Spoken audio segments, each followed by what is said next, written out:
A terror attack has occurred near the British Parliament, leaving 4 individuals dead. Now, this story is still developing, but there are some details that we do know at the moment. It was an attack outside the Parliament on Wednesday that left 4 people dead and injured 20 and prompted the evacuation of the Prime Minister. Now, this occurred when someone decided to mow through a crowd of people near the Parliament, and the driver of a large vehicle mowed down pedestrians on Westminster Bridge, which leads to Parliament, killing 2 people and injuring others. Now, of course, the death toll has increased since the New York Times reported on this story, before crashing into a railing. After the crash, at least 1 man left the vehicle, that's the suspect, and approached Parliament, where he stabbed an armed police officer to death and was fatally shot by other police. So the suspect is dead as of now, and as I mentioned, it is a developing story, so we don't know many details about the suspect other than the fact that he has been killed by police officers. So whenever you're in the first 24 hours, you don't have complete information. The authorities in the UK say they are relatively confident that it was only 1 attacker, so they think they have it completely under control. People are, of course, wondering if it's an ISIS-related attack. They have not yet claimed responsibility, but it is their MO to use cars to run over people, including France, Germany, and other European countries where they've done that in the past. In this case, they use a car, then a knife, and then gets into Parliament. And it is on the 1-year anniversary of the attacks in Belgium.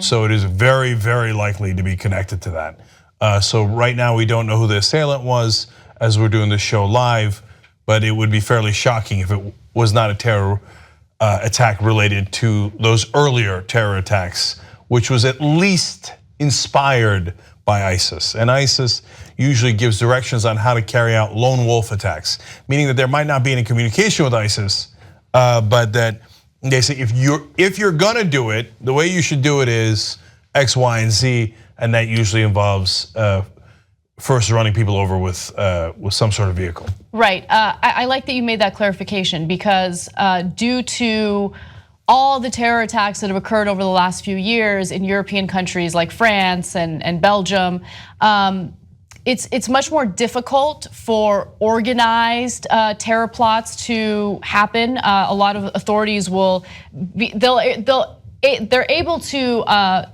essentially figure out that there's a planned terrorist attack and prevent it before it happens. But these lone wolf attacks are more likely to happen because while they might be ISIS inspired, it's harder to track them, right? So that's what we're seeing in this case, at least as it seems now with the details that we have. Again, we don't have all the details yet. It is a developing story, so we'll find out all the details later. Okay, so the British authorities actually have been excellent at stopping terror attacks. In the last couple of years, they've stopped 13 attacks overall. The ones that are the hardest to stop are the ones that are not coordinated.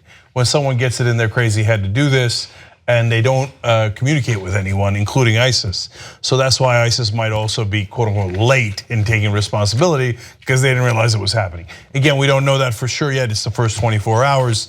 But ISIS had the strategy that was interesting, which is attack everyone at once, almost everyone, and then we'll have the world's attention, and that will draw our allies to us and the people who are on our side, and we'll get more Muslims to become radical and to engage in this fight. And in the beginning, it seemed to be working, and they took a lot of territory in Iraq and Syria. Now we're at the downside of that, which is they're attacking everyone, and everyone is attacking back. And so this might be also in retaliation, and because they are worried about the attack against their capital, which is in Raqqa, Syria.